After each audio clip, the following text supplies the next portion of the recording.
सनों से रोशनी सारी कायनात हो गई, कि सनों से रोशनी सारी कायनात हो गई। जब नबी से खुदा की मुलाकात हो गई,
जमीन पर जिब्राइल अलैहिस्सलाम को भेजते हैं हमारे प्यारे नबी के पास।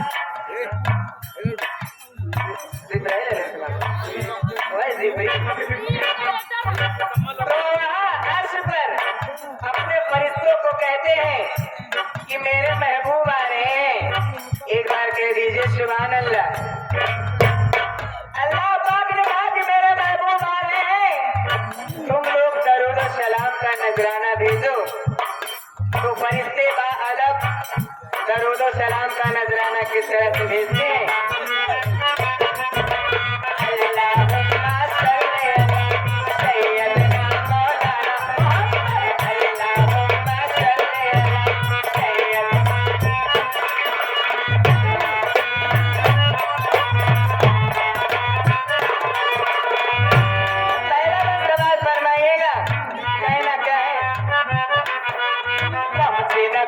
जो